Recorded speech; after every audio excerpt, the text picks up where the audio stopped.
Alright, this video is covering evaluating expressions. So let's go ahead and check this out. So we have a bunch of variables over here, and we're saying variable A represents the number 3, B is -4, and so on. So these are the variables we might be using in our expressions. So here's our first expression, 7e divided by 4 minus 2e minus 3. Okay, so you're going to want to set up this problem, and instead of writing down the variables, you're going to set up some empty parentheses. This is what I'd recommend you do. This is what a lot of teachers are going to want you to do. Rewrite the problem with some parentheses, and then plug in whatever the variable represents. So this e represents -2, so I'm putting in -2's. Now we follow the order of operations. PEMDAS, PEDMAS, GEMDAS, all those different things. First, you're looking for parentheses, and yeah, we have parentheses, but there's nothing going on inside them. There's no operations inside. So then we look for exponents. Nope, none of those. And then we have some multiplying. We have two multiplication problems, multiplying or dividing. Now, since there's multiplying in the numerator of this fraction, you're going to take care of that first. So we're going to basically drop down everything we haven't used. We haven't used the divide by 4. We haven't used the -3. So we're going to just write out what those other things turned into. 7 times -2, -2 times -2. Some kids might drop the negative sign and then go 2 times -2 is -4, and then double negative. This way gets you there a little faster. We still have some division going on. I'm going to go ahead and do -14 over 4. And you've got -3.5. You could also have -3 and 1 over 2. You could do it that way as well. You are allowed a calculator for these types of problems, so this is where it would lead you if you were just typing it in. And then you could work this all out. We've just got adding and subtracting. You can just go left to right, and that's going to work out to -2.5, -2 5/10, or -2.5. Moving on. So I'm going to give you the same problem, but we've changed the variable. If you want, you could pause your video and work this one out and see if you get the same thing that I get. Hopefully I didn't make any mistakes. So we're going to substitute in the d, and the d was -6. So we've done that. We're going to do the multiplying. That's the first operation that shows up. We've got multiplying in this numerator, so we're going to do that before we do any division. So we have this. We have this 7 times -6 becoming -42 over 4. The -2 times -6 gave us a +12. Once again, we didn't touch the -3. We didn't touch the divide by 4. We are going to do that division now. And we get this. And then you could just go left to right, work it out. And there you go. So here's our next problem. We have 3 plus a to the power of 4, all of that quantity divided by 3. So we have 3 to the power of 4. We're plugging in for a, which is a +3. We're going to go ahead and take care of that exponent. Order of operations says parentheses. Yes, we have parentheses, but we've got the exponent going on inside, so we're going to take care of that. Also, notice how these original parentheses changed into brackets. You could have left them as parentheses. I like to change it just visually. It's a little less confusing. 3 to the power of 4 is that. Everything else just dropped down. 3 plus 81 is going to give you 84. And then we have the divide by 3, and you end up getting that. We're going to give you another one. Same type of problem, except a different variable. So now we're putting in e in there instead of the other one. So we have this. So we have 3 plus -2 to the power of 4 divided by 3. We've got the grouping symbol here, but within that we've got the exponent. We're going to take care of that. -2 to the power of 4 is going to be a +16. Some kids might want to go, oh, plus a minus becomes a negative, but since this negative number in parentheses has this exponent attached, you have to take care of that first.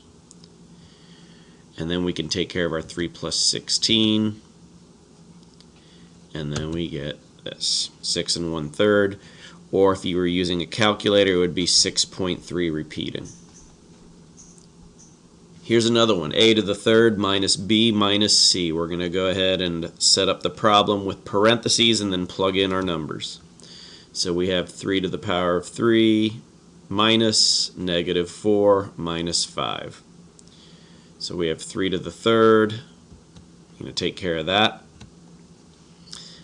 Now we've got this double sign. A double negative, when it's like this, can turn into just a single positive. So 27 plus 4 minus 5 is going to work out to 26.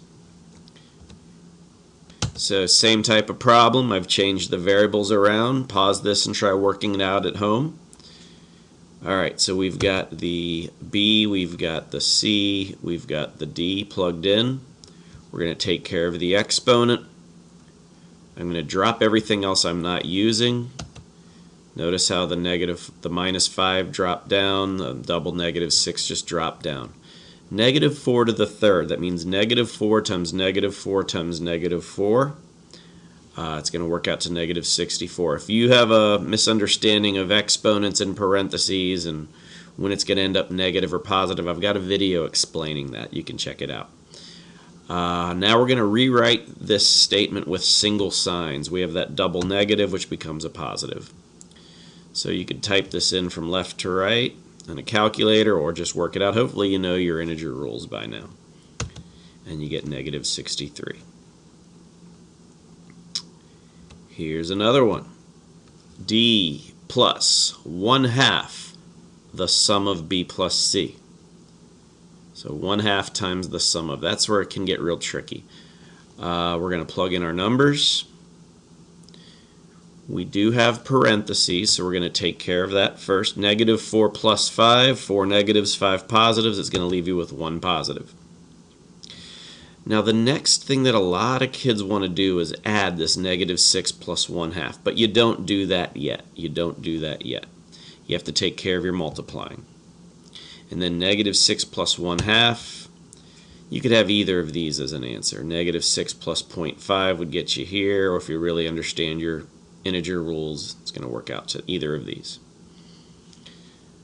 Here's another one like that. Go ahead and try it on your own. And here we go.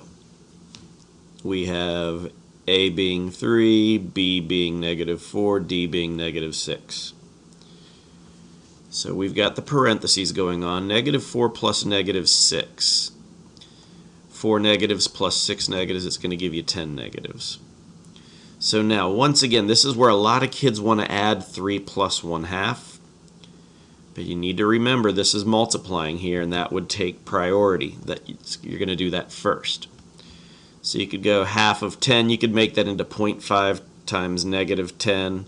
Hopefully you just understand half of anything is dividing it by 2.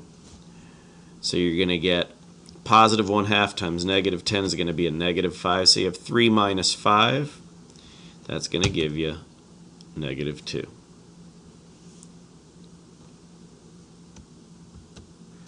Alright, here's another one.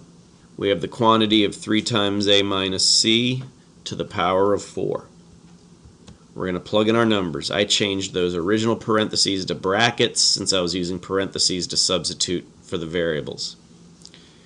Within the parentheses, we've got the multiplying. So we're going to take care of that first. And then we're going to do 9 minus 5 in parentheses. And then we have 4 to the power of 4, which is going to give you 256. In this problem, notice how the exponent is on the outside of the parentheses. So you take care of everything, work it down to one number before you apply the exponent. On another one of our problems, we had the exponent on the inside of the parentheses. So we have, in this problem, 3b minus d to the power of 4. I'm going to set up my variable substitution. We've got this multiplying. We can also take care of that double sign. When you see double signs, they can take the same step as multiplying. They can fall under that step because it's negative of a negative. And we have this. 3 times negative 4 is negative 12. Double negative 6 is the same thing as saying plus 6. So now we have negative 12 plus 6 to the power of 4.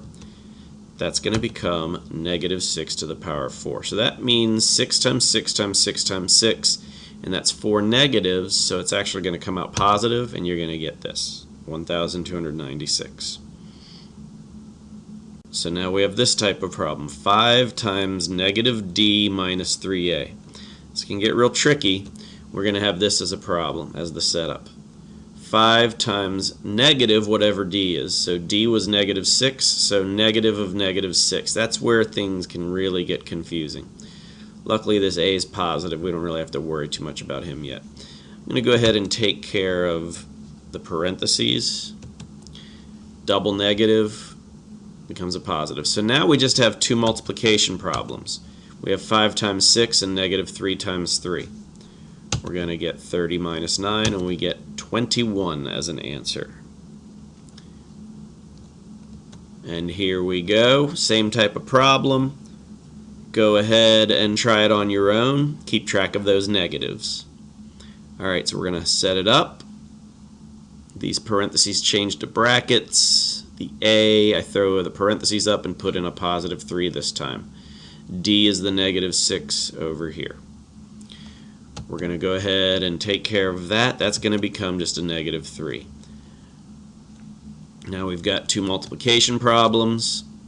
5 times negative 3, negative 3 times negative 6. That works out to a 3. That's about it. I hope this helps. Best of luck to you.